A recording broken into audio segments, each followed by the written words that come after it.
Welcome to the Protector Culture Podcast with Jimmy Graham. Jimmy is a veteran U.S. Navy SEAL, a former protective officer for the CIA Global Response Staff, founder and CEO of the Able Shepherd Program, a husband and father of 4, and a personal friend of mine. Now here's Jimmy.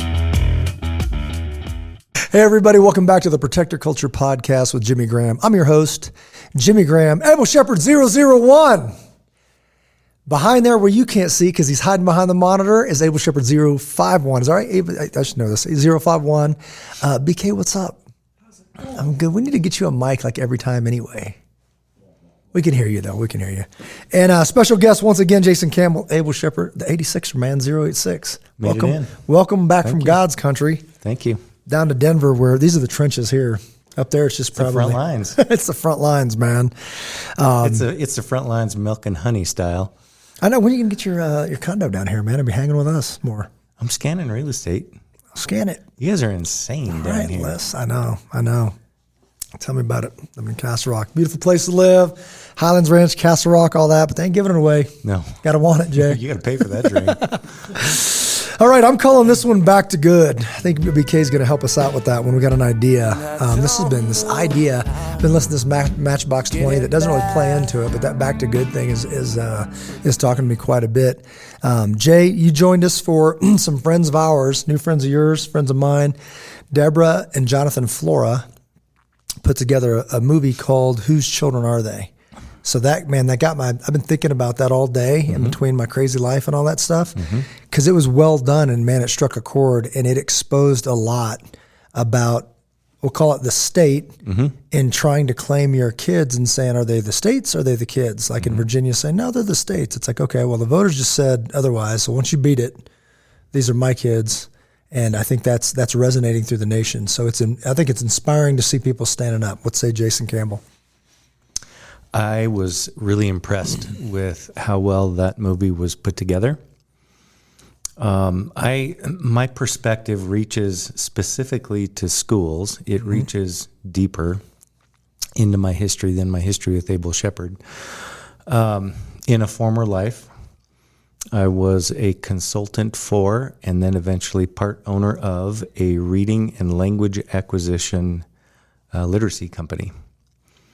And so in the process of my almost 15 years with that company, working in both the private sector for large corporations, eventually moving into the schools, high schools, middle schools, elementary schools, and then pieces of that, including lobbying at the state level for educational pieces, lobbying at the federal level on the Hill, and really seeing operationally how schools have to function in this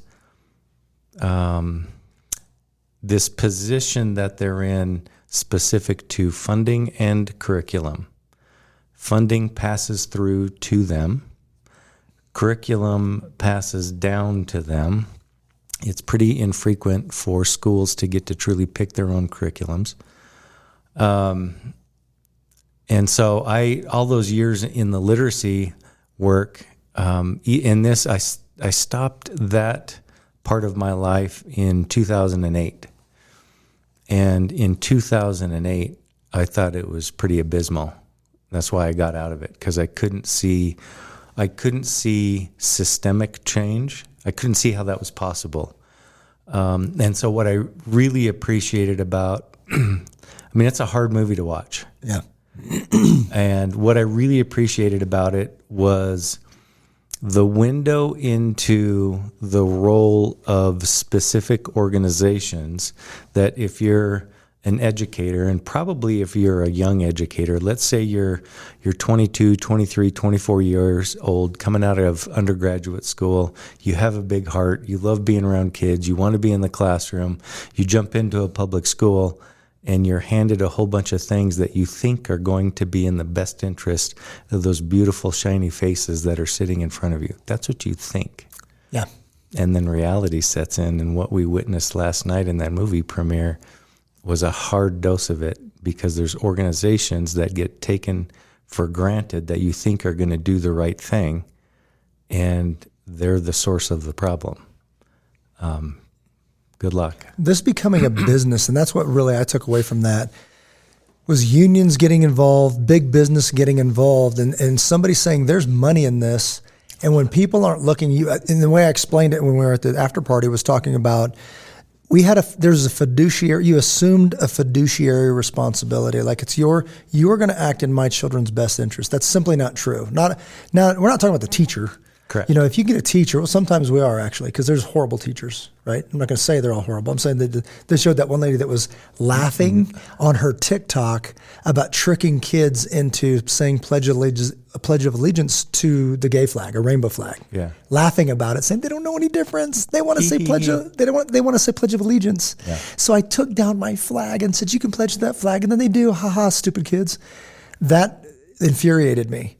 Like the things on the inside of me, like, I'll pray about this, but there were violent thoughts. Like, I'm like, wow, I kind of want to headbutt you in the face. Right. I know I can't say that. Like, people are like, oh, I can't believe you. It's like, I didn't say I did it, but I thought it. I'm like, wow, the fact that you're doing that you would, any parent should think that. Yeah. And we talked about that, like having this guy melt down, starts crying because emotionally, a teacher like bashing on whatever social media, whatever fake, keyboard courage thing. Yeah.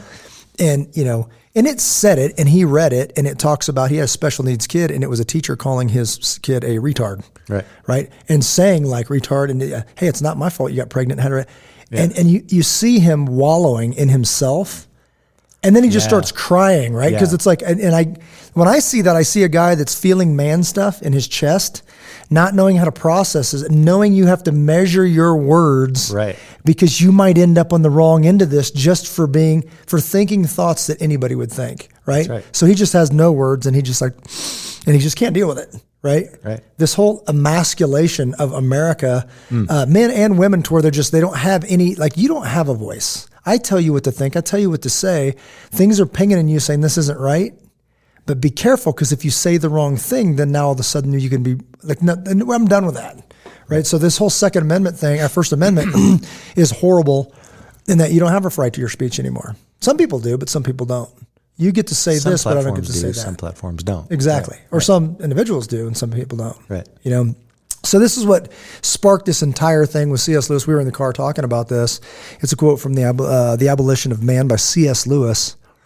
I heard our headmaster at our school say this, and it perked me up, and I looked it up, and he was it on Memorial Day, Veterans Day? Dang it, I should know this. Anyways, he's read this, and I wasn't expecting to hear this. I think it might have been on Veterans Day last year. But he read this quote, and I was so honored to hear this in our school, right? But here's the quote.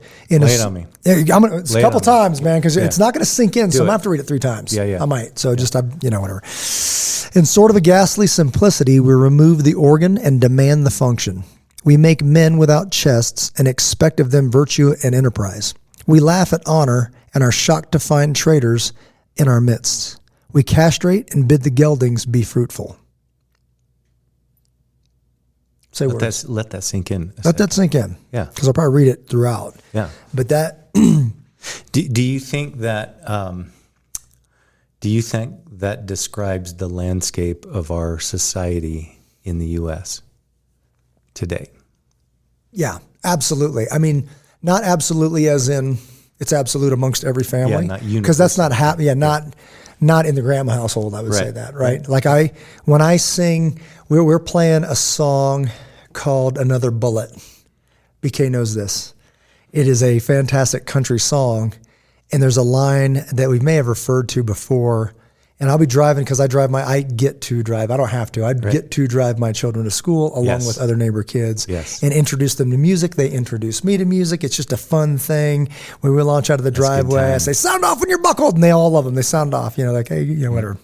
Cambria buckled, Rebecca buckled. They all sound off, and I go, rolling. I go, and then I go, they go, wheels up. And then I just punch the gas, right? So anyways, it's a fun deal. Singing this song, this Another Bullet, there's a line that says, it's getting harder to find tough. There ain't a scuff on no boots. Seems these days that a man ain't got a thing to prove. When I say it's getting harder to find tough, I look in the mirror. My son always looks up and he just gives me the what's up. Like and I say, not in this truck. It ain't hard to find tough in this truck, you know? And he's just like, that's right, you know? Right. So I get it. Not everybody's doing this. I'm saying this like more as a nation. And I said this to you on the way here, because I've said it many times this week. Like we know we're baking brownies. We mix up brownie mix. We bring an egg and a milk and this all stuff. And you put all this stuff, you put it in the oven and you're surprised when brownies come out. Like that doesn't make sense to me. Like we can't keep emasculating our young men, taking down the worth of our young ladies. Your no means nothing. Your body means nothing. It's like we can say my body, my choice, but then we go harm women and slaughter unborn children and scar these young ladies for life and try to convince them to have more sex and then kill their babies. It's just unsustainable. It's unsustainable, right? And then we're surprised with this mess. You know, these kids that you won't let them grow up and be strong. You're not building strong. You're building weak. And if you wanted to dismantle this system and America was in your way, this is how you do it. Like everything that movie brought up, everything I just said, and the one line that really stuck out to me in that movie is that these kids, they're innocent. They're what do they say? They're easy targets. Easy targets. They don't know any better. Right. They assume because it's being taught, like Antifa the sex flag ed, guy? the Antifa flag guy, the sex XXX ed, the things that they're saying, that makes me crazy to think that, and the kids don't know any better because they assume that teachers that my parents empowered are teaching this. It must be what they want, right? We took our eye off of this because those fiduciaries were not. Now they're pushing their agenda on our children, and we're funding it. Yeah. And I say we, but we're a Classical Academy. We sought that school and found it to not have this. But I don't just care about my kids. I care about all kids. Well, it's not only is it getting funded, it's taxpayers are paying hyper retail. That's right. To do that.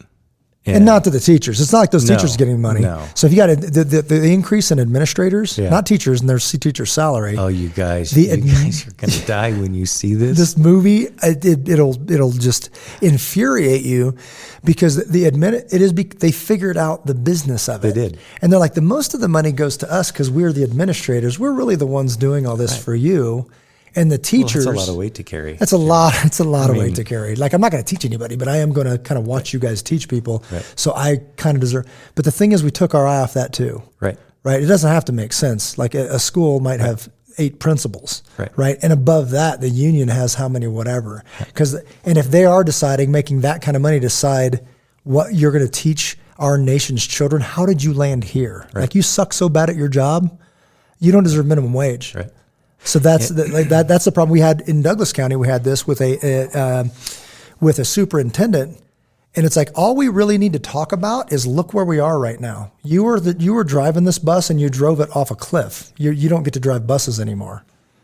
Like I think we give them pay raises now. Right. So the conversation goes like this: you're fired across the board. Yeah. Like we're here. We're fired. Like we're not talking about this. Right.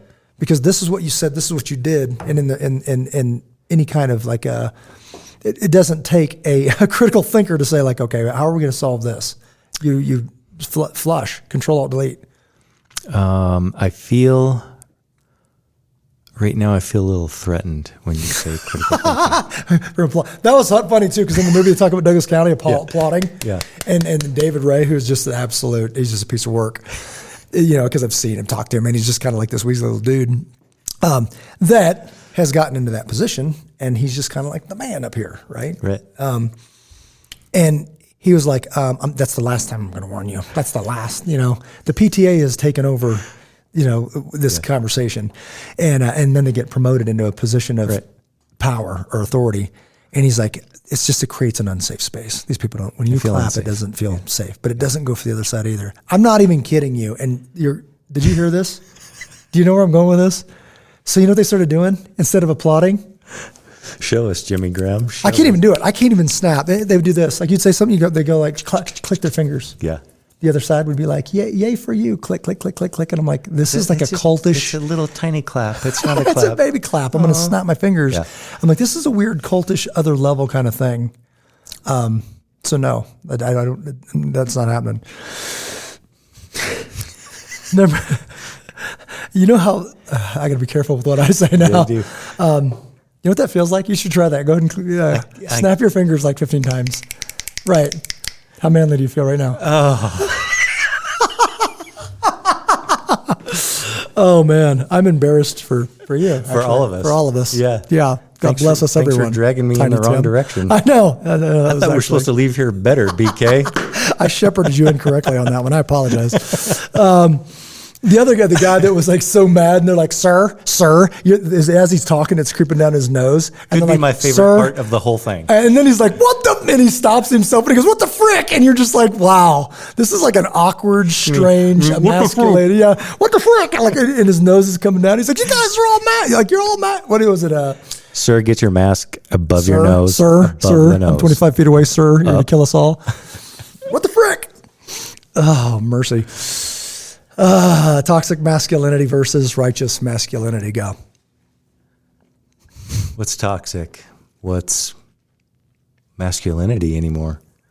Like, you think about how one of the things you and I have been working on in the last couple of days are these concepts that roll off the tongue, but we don't define them. Yeah. And But we so- repeat them.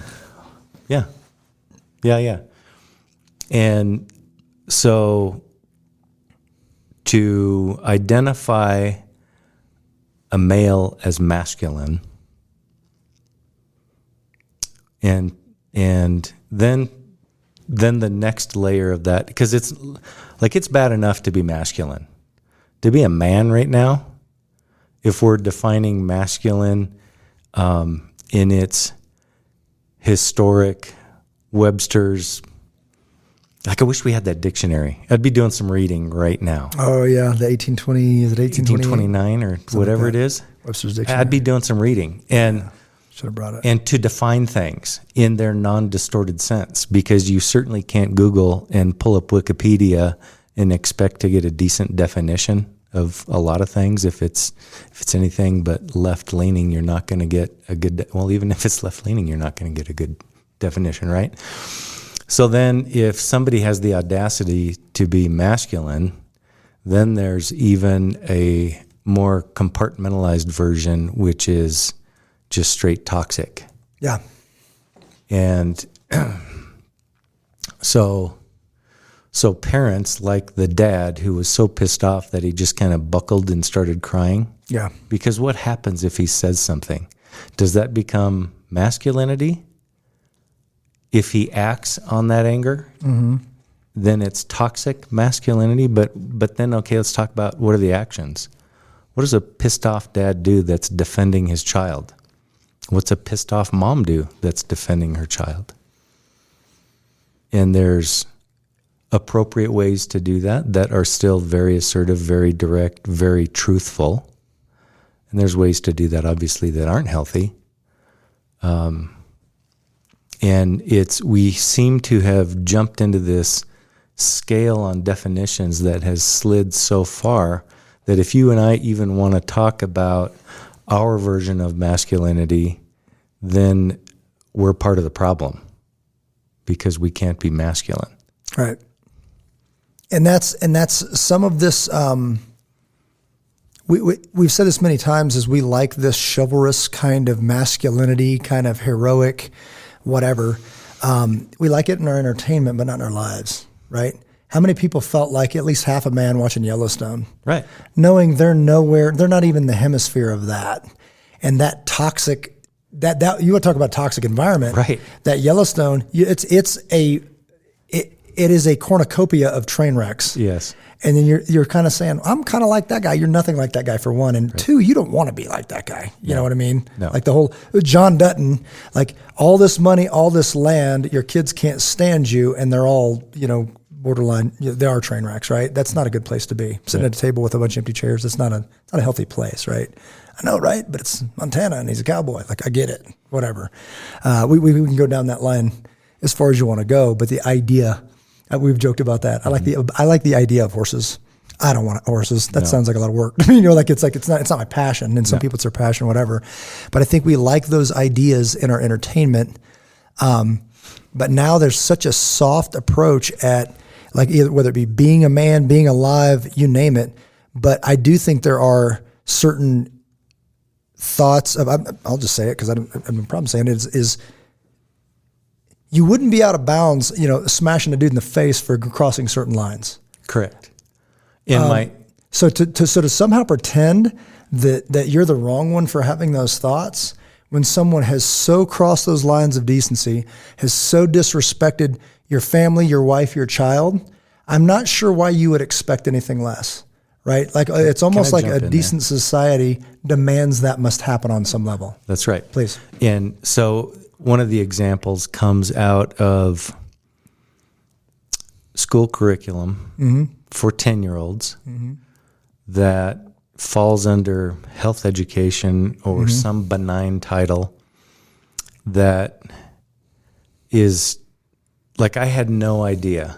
I heard little snippets in the news along the way over the last year, maybe. But when the teacher is reading right out of the curriculum, and then the editing shows the images that are in the books and the video clips that 10-year-olds are shown in the classroom they're pornographic. They're cartoons that are pornographic. And somehow because it's not real people, it's okay. And so think about the man that you're teaching. Like, what is the 10-year-old boy going to grow into that conceptualizes his role as a man through that lens? Yeah. What's the little girl? What kind of woman is she going to grow into that conceptualizes herself? Because that ridiculous cartoon that I watched isn't anything like what healthy children should be. Right. And that's the instance. In that nanosecond, I would absolutely want to smash somebody's face for showing that to my child. Right. And I would be right for thinking it. I can't necessarily act on that, but I am absolutely right thinking it. And yeah, that's you're harming my child. And we've talked about this in the book that I'm writing, and we're talking about like those cuts. Like if you walked over and cut my daughter's arm, I would crash her face in. Yeah. That's just the deal, right? Yeah. If you walked over and stabbed her, it doesn't have to be a big knife, but maybe like a dart or a pin or something, and you stabbed her. It's not really doing much damage, but you're harming her, right? That's not good for her, and you harmed her. Right. That would be more clear cut. You're doing way more than that. Way more. You're doing way more psychological damage to my child by doing that. Right. And just because other weaker human beings that happen to be adults and of a certain age say it's okay doesn't make it okay. Like you believe in nothing until it comes time to make money ruining my child or trying to damage my child, our children, our nation. But I'm starting to like understand, at least see a little bit more of how A leads to B leads to C. Right. You can't get there from here. You can't start with that and expect anything less than the decline of our civilization. So, when you talk about like Jack Hibbs and Charlie Kirk talking about this great reset, this global thing, and there's a thing standing in the way and it's America. So how do we harm America enough? The oldest trick in the book for that side is to cause disruption, to cause disorder. And then all of a sudden, lo and behold, here comes a community organizer. Right. Let me fix all this. You're the one that broke it, but let me fix it, right? Yeah. So I'm not going to say I broke it, but it is broken, and let me fix it. I'm like, you caused the problem, then you claim to be the solution. And then on a global level, we go, okay, now you're in charge. That has actually worked because people took their eye off the ball. It's the only thing that makes sense right now. I mean, it doesn't make sense to me as in it's ethical, but when you see it at that level, how you go, it played out, the tactics of. That's exactly the game plan. Yeah.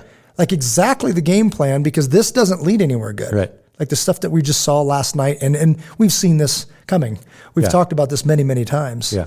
Like that's where this leads. You put brownie mix in, you baked it on 365 for this many minutes, and brownies came out. You built that. So don't complain about the brownies because you've been cooking these for a while. You're hungry now, right? Well, I'm just kidding. You're like, brownies. Okay, I gotta throw a word in here. Okay. Hamilton. I will not break out in song. BK, it's up to you. Bring us home. Okay, so I got a confession here. I didn't understand. So just Rachel Jean, I apologize. I already have. So my wife comes home, she goes, we're watching Hamilton. And I had heard about the actors making a statement, and it was stupid. I didn't care enough to even watch it because it didn't sound like a good deal. Movie called Hamilton. It's a Broadway show. A lot of actors, very talented actors, most of them black.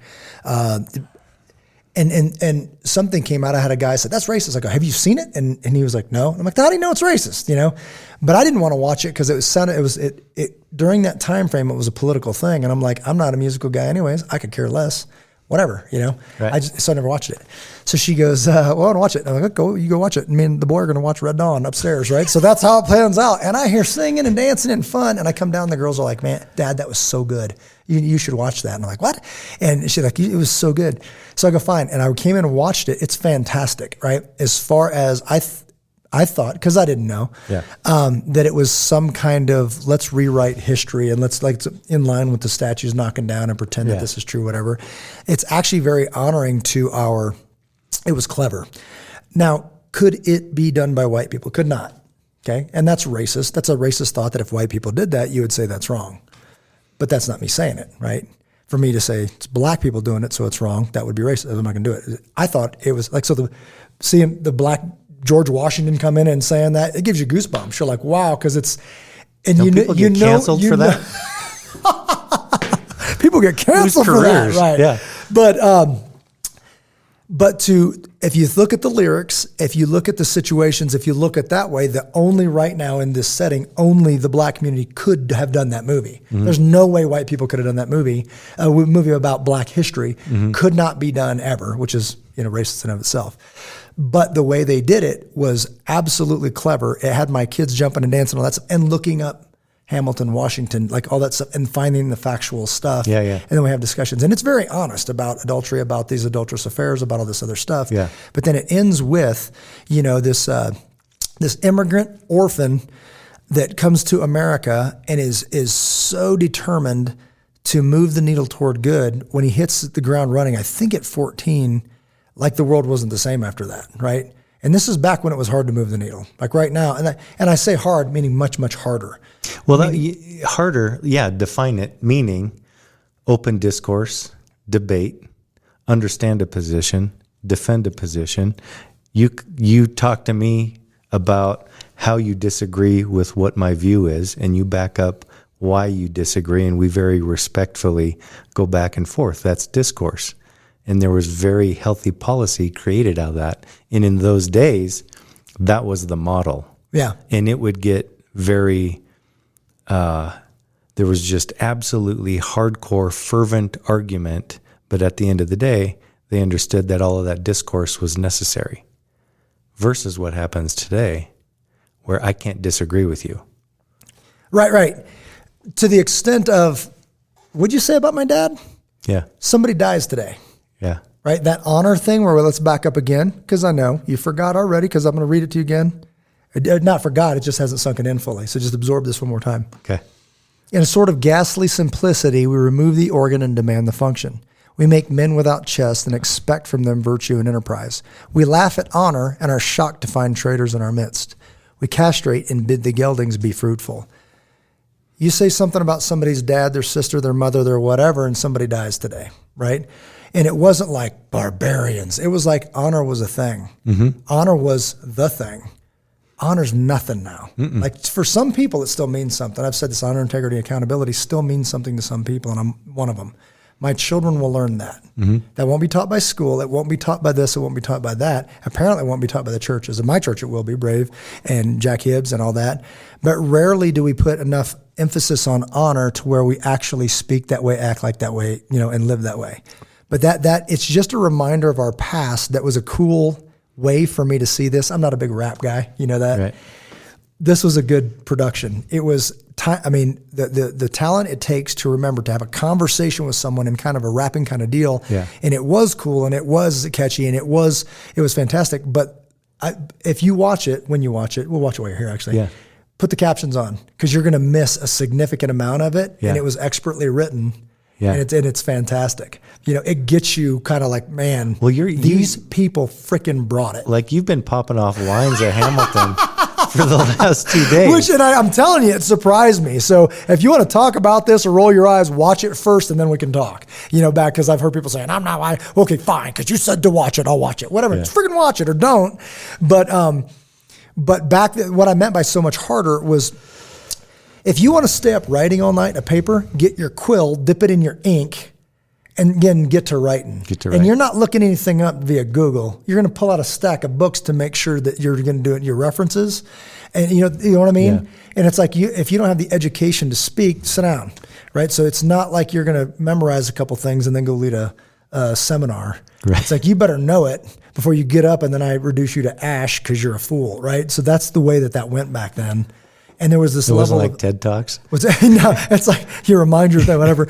It's very much like your reputation was everything, honor was everything, and those people earned their stripes. And through a group of 4 people that they highlighted, when the war came, the revolution came, and they said we're all in. Washington tasked one of them, and he goes, "Let me call my buddies. Like, this is bigger than me, but I know some guys, and I've earned that we've talked about that, the currency of trust, and we can move this needle, and we can do it in France, and we can do it here, and we can do it here, and we can do it here."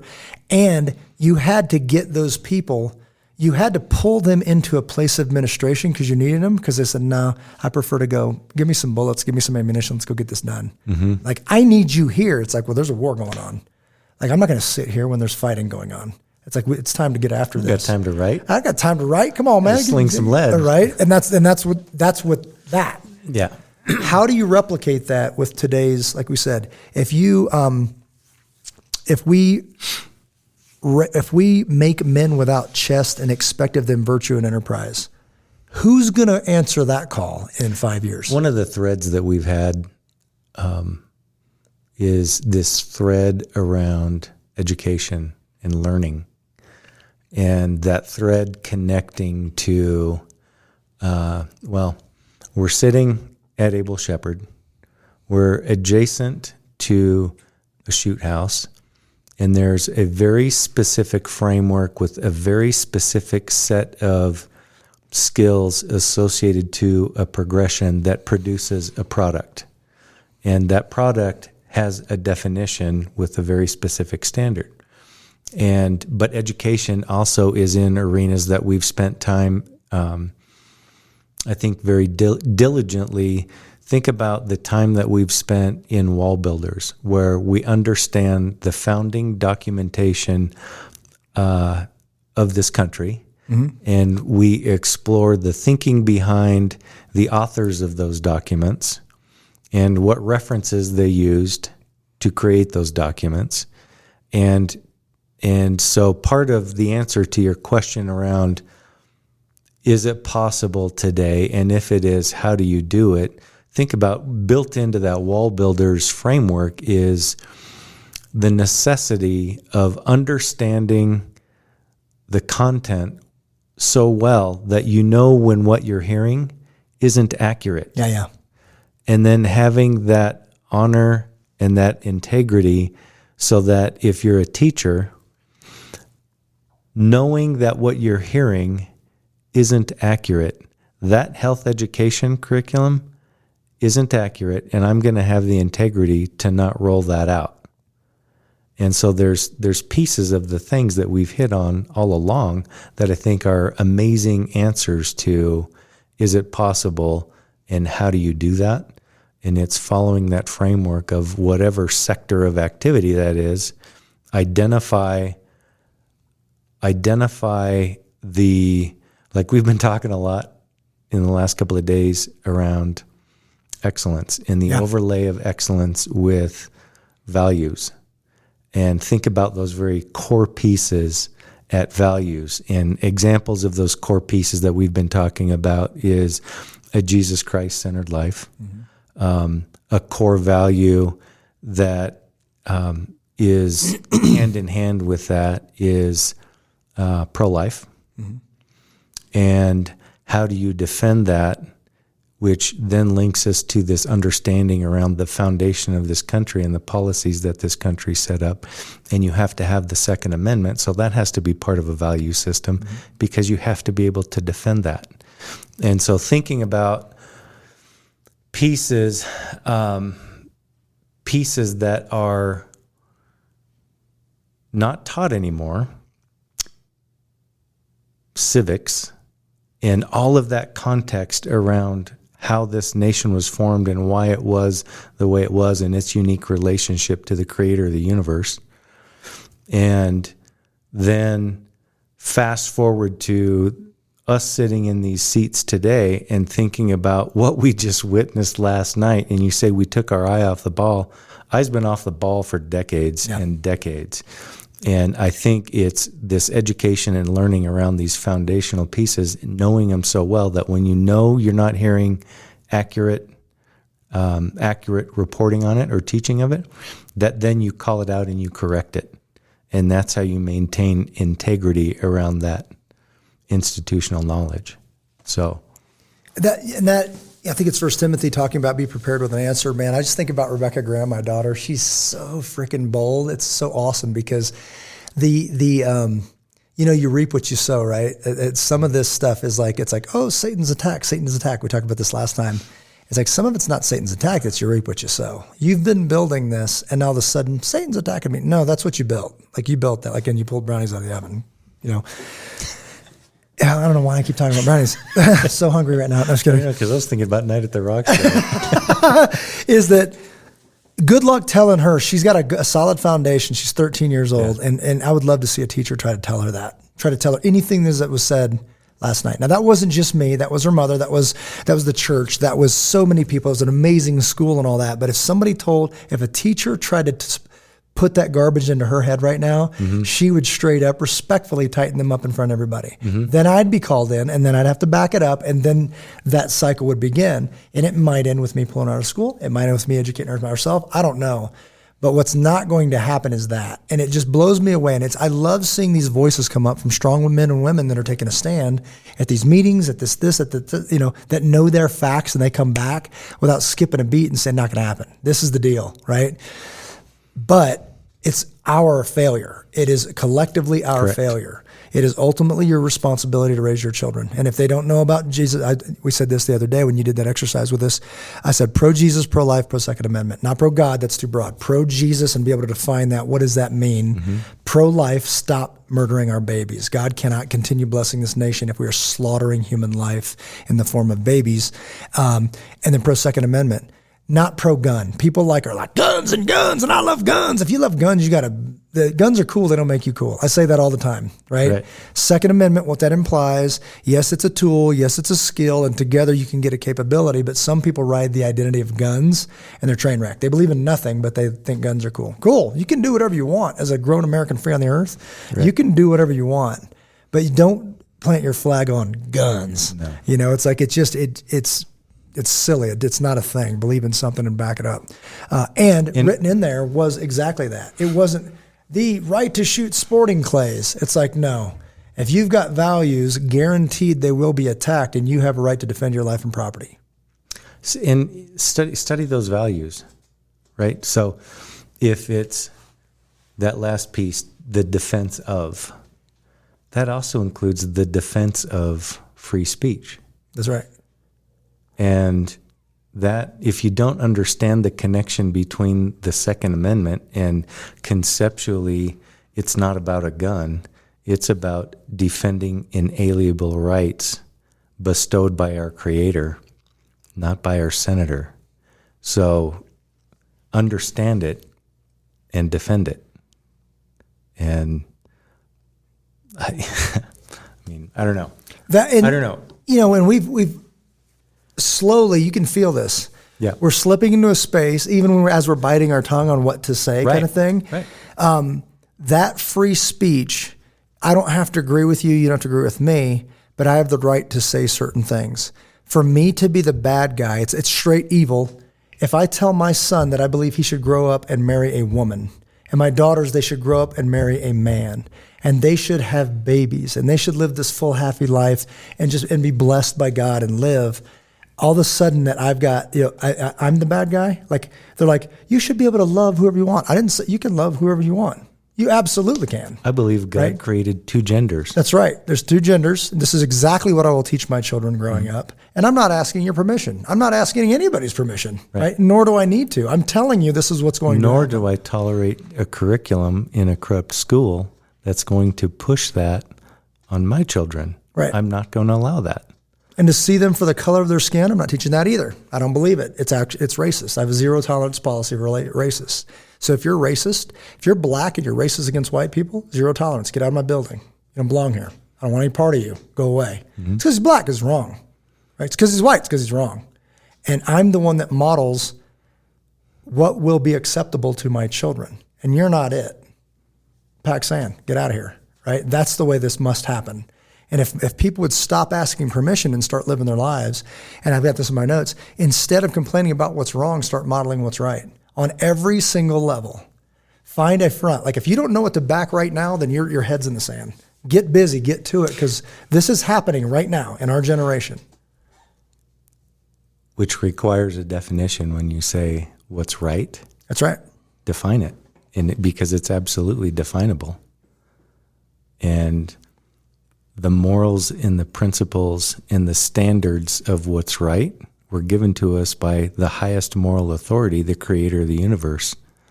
So that's not a sliding scale. Jimmy, you're right, but I'm also right. I have my right. Right to be right. BK has his right. Right. I mean, that's his truth. And then you have your truth. And so simultaneously, we got to come up with a room full of independent truths and rights. And this started a long time ago, and that's that thread you're going down. This was built to throw it off. Success leaves clues, right? Where's the greatest success in the history of ever was this nation right now. In the history of ever. Of ever, right? Built on Judeo-Christian values, because it said, when it talks about that life, liberty, and pursuit of happiness, you have a right to your own property, to protect your property, protect your children, to protect your life. These are inalienable rights. They're God-given, which means government can't take them away. The second you take God out of there, they're government-given, the government can take them back. These are God-given. They're non-negotiable, right? Correct. So to try to convince a nation that somehow the state gave you this is the first step in saying the state can take it back, not having it. It's simply not true. It's unsustainable. And there is no such thing as a vacuum in your heart. When good leaves, evil will follow, right? So if you pull out God, that government will try to fill that void and say, we're your God. That is exactly what the game plan is. And I'm saying not happening. But I've got to live that. I've got to be able to teach that. And it is inspiring to watch a show like Hamilton. To back when people said that, it's easy to watch something like that and miss the significance. But I think that as we mature into this, these people were going to die if they were wrong. If this didn't work, they were going to die. And from our sofa watching Netflix and Prime and Disney Plus, whatever, you're like, cool, next show. You know what I mean? Yeah. So to say like, yeah, it was kind of cool. I mean, some people did some stuff, but they're all slave owners and all this stuff. And even they touched on that in that movie last night, going down the list of how to deconstruct this nation. Right.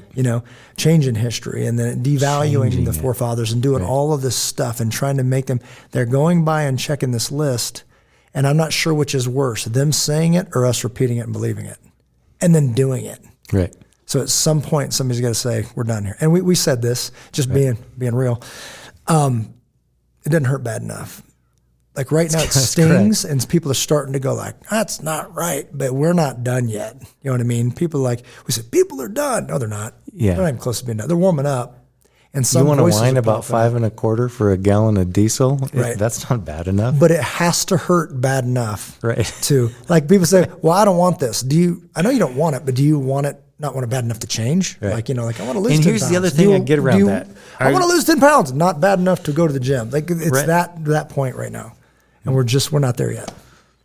It's cookie sushi. Like, what do you want? We're back to that. Yeah. Well, I mean, come on, man. Lap of luxury. I was thinking about when I made that comment about how expensive diesel fuel is. And so audience, quiz yourselves. When was the last time diesel was over $5 a gallon? Who was in office and with what kind of timing did that? And I was thinking about that on my drive down here. I was thinking about the timing of like, when is the last time I took a road trip that was this expensive? And so that's just your own homework that you have to do as an audience is look back to when fuel was that much, who was in office, how long had they been in office. And you're going to draw some correlations to what we're living with right now. But what my mind flashed to, because we're talking about accountability. We're talking about definitions.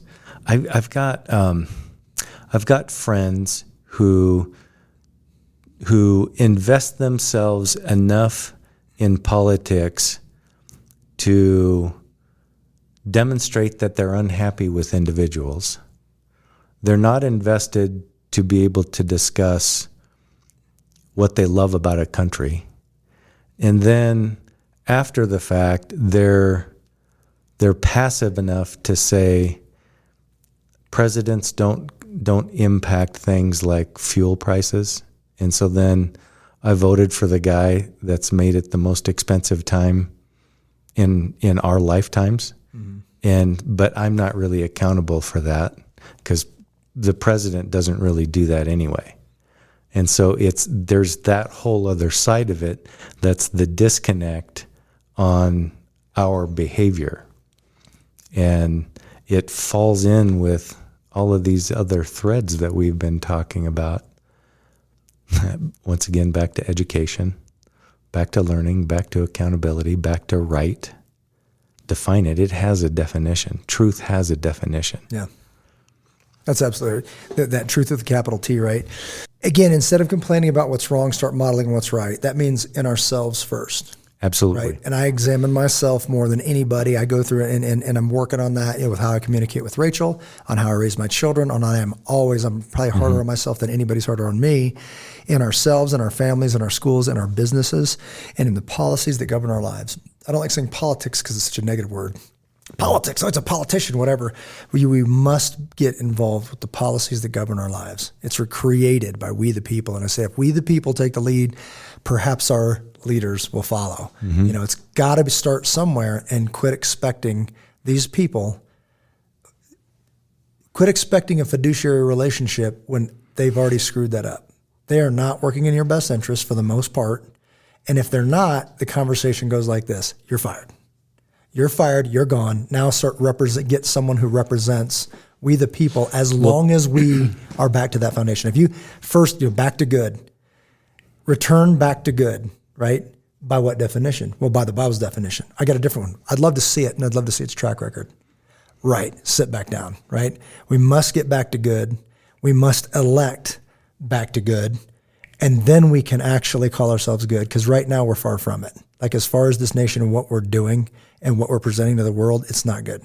There's some examples, historic examples. Absolutely. Of societies, of nations that have chosen the path that we're deeply on. There's examples of what happened to them. Yeah. And they're not around. That was the other thing, is this buddy of mine. He's like, nations don't last forever. Yeah. I'm like, you've quit.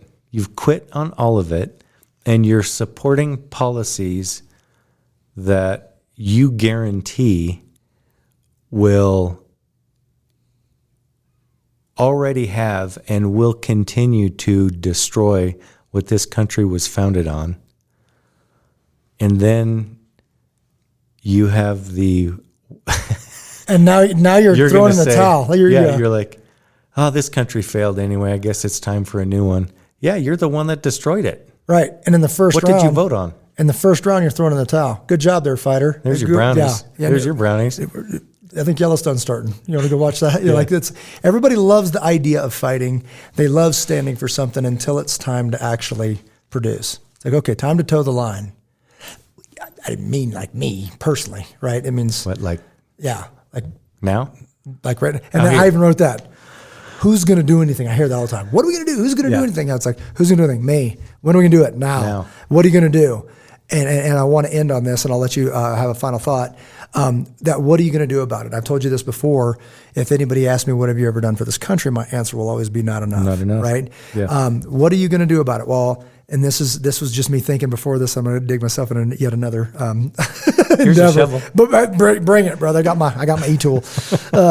Community impact teams Yes. HQing out of Brave Church. I think Yes. that should happen. This Brave Church. Yes. I've been talking to my man, Tim Throckmorton, with Family Research Council about the community impact teams. Yes. Able Shepherd is one. I've encouraged other groups around town to become one. Yes. But then what? I think we should headquarter. I'm going to hit up Jeff, Pastor Jeff, so stay tuned, brother.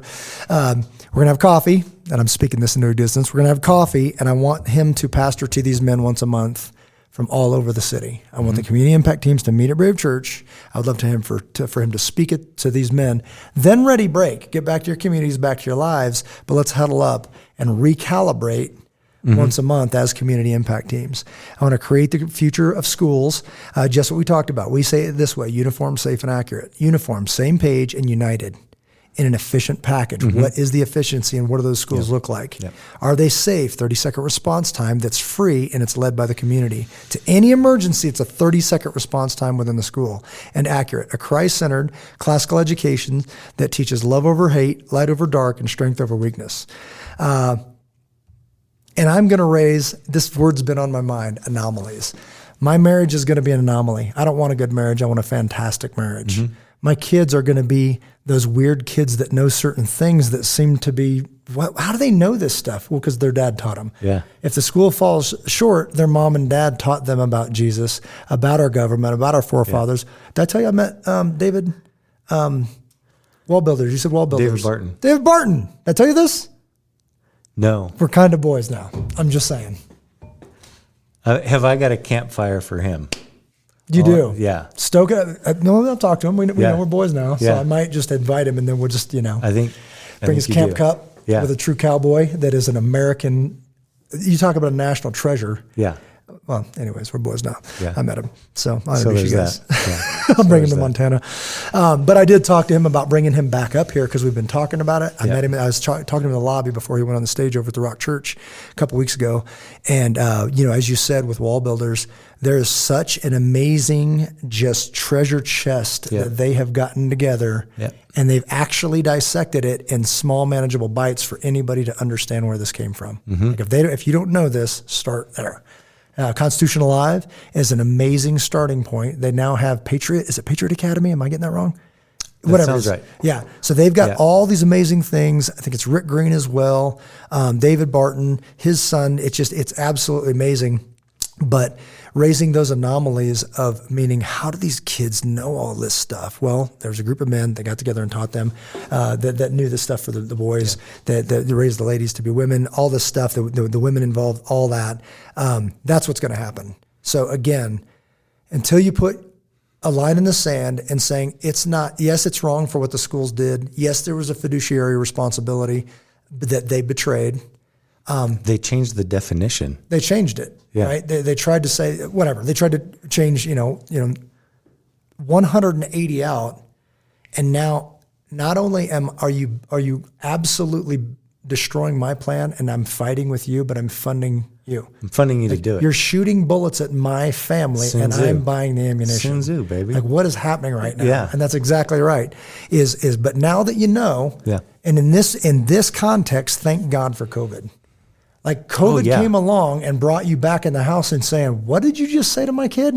Because we never would have known. Ever. How far would this have gone if kids didn't go back in the house and start watching computers to do their TV? So this totally backfired on this game plan, totally backfired and exposed what was the truth. I've heard people like this within the last couple months say, this is absolutely not going to these schools. But then they had caucus. And caucus brought Oh, that's right. a bunch of the moms and dads I together talked to you on in the caucus schools. night. So they had to meet in the schools. Yeah. So when they're meeting in the schools, they simply looked up at the walls and started taking pictures of what was on the walls. Critical race theory, equity, like the sexual stuff. All of this stuff in little kids' classrooms when Douglas County Schools was claiming they weren't teaching it. Right. So, and now you're busted because we have to meet here because it's a public building. They have caucus, they vote, they get all the delegates elected, and then they get to see what's in these classrooms, right? So, got some splaining to do. So, like right now, this has been exposed, but we say it this way, like if you're in a fight, and you all of a sudden your head pop back, time to launch. You just expose that it's time to launch. Don't let them reset. You have to go out and fight for these kids right now. Like right this second. And that's how I'm going to do it. Final thoughts. I like it. I think that's an excellent way to do it. Oh man. And it's excellent because it's at the core. And I say it's at the core because think about like what you just rolled through those examples about caucus night and taking the pictures and COVID, exposing the curriculum. Schools wanted to keep that a secret from parents. Yeah. School boards want to keep secret their activities from parents. Yeah. So you have all of this system. They own the system that generates all of this division between parents and children. It's that core that produces the elected officials of the next generation, right? Yeah. And so when you say, here's what I'm going after, and you crank that out, and you're going after it with the most successful playbook with definitions on all of those concepts that's ever been written, and it's lasted thousands of years. And that's the playbook that you're operating from. I would say that's an excellent playbook. And so your model combined with the playbook and the definitions that you're using that addresses the core of it, which is the development of men and women out of our children and correcting what we didn't pay attention to for decades, being accountable for those decades of not paying attention and then jumping into it. I think that's an excellent way to do it. And I also think that's within everybody's reach. Like I don't have to weigh myself down with thinking about the problem is so big because we're talking about all of the United States and what's my little tiny role in all of that. What I can do is start exactly how you're starting. And we're starting to see replication of that. So starting a church security team that then also taps in from Montana, taps into your community and can potentially be part of those monthly learning sessions to educate and to get everybody on the same page. And I think that's how you do it. I don't know how you could do it better. The playbook is right. Yeah, that's and I'm not confused on how to raise. So this came up in yet another conversation just a minute ago. I mean, before we started this, with some good friends of mine that were mentoring into starting their own community impact team. Right? Yeah. They're not calling it that, but they will once they register. This keeps coming back to me. Selfless problem solver. Did we talk about this? I've talked about it many times. We did. It just keeps coming back, landing to this. Like, who do I want to work here? I want selfless problem solvers. Because you know why? That's who saved our bacon for the past 2 years. Because none of this was in their job description. Mm-hmm. The 2020, 2021 was not in their job description. Selfless problem solver. I'm pointing at you, BK. Like, that's what we grow around here. And I didn't mean to. It's like I just kind of tripped into this thing and said, this is what... If you don't have that, you're done already, right? If they're not selfless, they're going to get. It's going to be a greedy thing. There's going to be a power struggle, and I'm not going to believe I got to work here and all that kind of stuff. And if we don't have that in our schools and demand that, just anywhere in our businesses, you name it, then what do you end up with? If you don't have that, these problem solvers that are selfless and they're going to pour into your children and all that kind of stuff, because that's what I think of when I think of a teacher. Mm-hmm. Right? Not the whiny little making fun of like them outsmarting a kid and praying to a gay flag and all that kind of stuff. Not happening. Right. So again, back to that conversation. You don't lie to me and work here. I will not fight with you and pay you, period. You know, that's the rules. And our people appreciate that. And we pay more than the industry and we demand more than the industry. Right. And I think that the answer to that, when we talk about this school right here, we should pay more, we should demand more, and let them fight over spots in this school. And they will. And you can go do whatever you want. but so can I. Right. And if you want to run a school like that, good luck. But you're going to be producing a thing that I won't allow in my house. Like this, what I allow in my house is I'm not confused about how to raise Christian Graham to be to be a gentleman, a warrior, a man of God that is respectful to his wife, that is this and that and all that stuff. And he's going to learn that by watching me and watching me apologize to Rachel and watching me. You see the way he watches when we talk? He will sit there and study the way we're standing, the way we're talking, the way we're doing all that. My girls, from afar, they look over and they're basically their mom. You know what I mean? Yeah. And we favor each other in different things. You know, Rebecca looks more like me, but she's more like her mom. Sarah looks more like her mom, but she's more like me. Eden is an exact replica of Rachel, and Christian is an exact replica of me. It's just crazy, but it must be a balance. Yeah. And I love being with them, and I hope they love being with me, and they're little friends. They've got a good networks and all that stuff, Yep. and it's all healthy. So to threaten that pisses me smooth off, and I will not have it, period. And until parents say the same thing with like, if this school teaches that, it's simply, you're fired. You don't work for me anymore, but you do. Or you're coming home, or we're starting a school. They don't allow that. That's not up to them. Quit asking permission and just do what's right. BK. Final thoughts. I know, final thoughts could go off 2 hours, so just. Okay. I appreciate it, brother. Let's go ahead and wrap it up unless you good? I'm good. Just going to sit there and let that marinate, aren't you? Right? Because I'm all fired up now. I'm ready to go build a school like tonight. So to find some bricks and some I'm in. mortar mix. All right, guys, we're going to sign off. This was a good one. I appreciate you, brother. Thanks, man. Thanks for coming in town. Absolutely. Once again, and we're getting Jay all trained up. We got a special event this weekend. Special thanks to BK once again. Thanks for making the magic happen, brother. Selfless problem solver. And we're going to go ahead and sign off, and we want to make sure that you follow us and continue to support us and work with us. AbelShepherd.com is the training, meaning this community that we always refer to. I get more out of this than anyone. We train other people, and every time we do it, we get better. So we continue to grow. What I didn't expect was the community. If you don't have a community, I suggest you start one. If you want to figure out how to model that, hit us up, because I didn't plan on that coming into it, but I've learned so much about community, about having those people. If you don't have a community, you're done already, or you're not living life to its full, right? To have those people that I absolutely love walk through these doors. I just had an amazing class a little bit ago, and it's just, it's a special thing that I can't really describe. I truly hope, it is my prayer, that vets, that anybody, men and women, but particularly vets, find the thing that I found, the joy that I feel in this building.